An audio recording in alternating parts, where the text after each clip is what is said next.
Well, hi everyone, and welcome to, I guess, a show I promised to do a little bit of a comparison of the Apple Air with the Mac Pro, and I thought I would just take it, one step further, and we'll go back in time a little bit to another older Apple.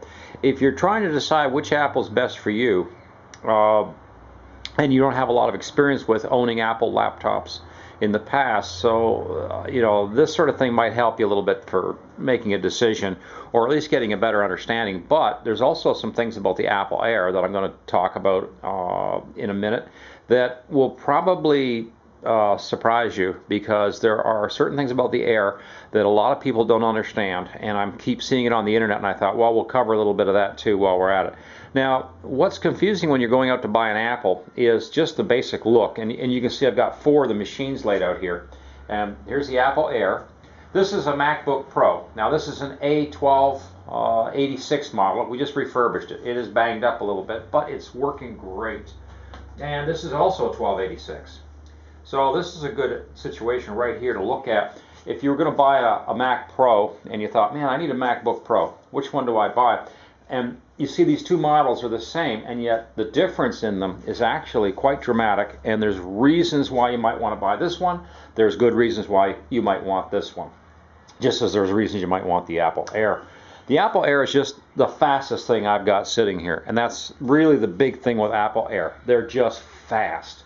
And there's a limited amount of RAM on them. There's a limited amount of flash drive, but you know what? We'll talk about that when I come back. But right now, let's go to these Pros.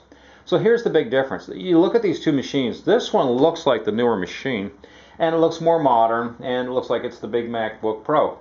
And to tell you the truth, it's not. This one here is the old 1286 from late 2008. So it's really, it'll run El Capitan, the newest OS that we have on Apple right now. So it's a good machine, but it's limited. So if you want to do email, some word processing, just a basic kind of laptop type work, this will probably do you, and it's probably a lot cheaper than buying, say, a newer MacBook Pro. This one here is, I think, 2011 model, I believe. So it's a lot newer compared to this. It's like 3-4 years newer. But also, this one has a whole different processor, and that's where things kind of get kind of vague with the Apples right now. If you're an old PC guy like myself and you've gone into Apples, it gets a little confusing at first. This one is what they call a Core 2 Duo. Now that's one of the older ones that you would want to look at if you're going to use something like this Apple here. And this one here is an i7 processor, so this is a very strong machine, and it actually has a higher support system for RAM, but it also can run like videos. It can do video editing processing, good photography processing, anything that's going to take a lot of memory. It'll take a lot of GPU, which is your graphic process, anything along that line. This machine here is going to do the trick. Wow, we almost lost that guy.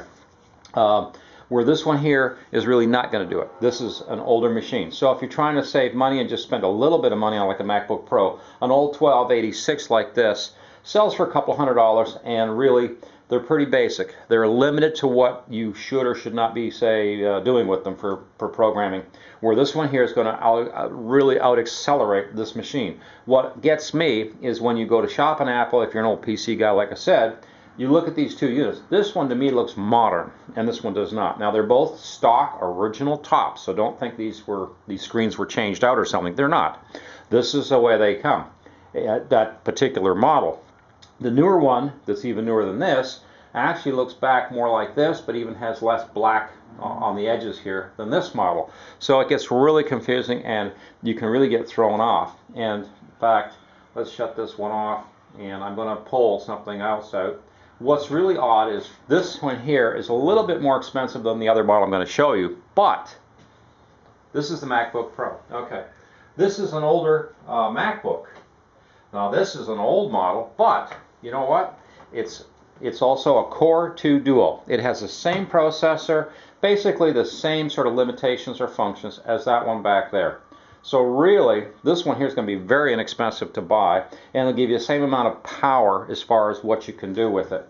There's a couple of things that are going to be shortcomings, such as there's no SD card slot in these, of course, and for proof of evidence here, there's no SD card slot here either, even though this is, like I say, it's a MacBook Pro, it's a nice looking machine, but seriously, it's no different than this one in many ways. And this one here is so inexpensive. You can pick these up very, very modestly.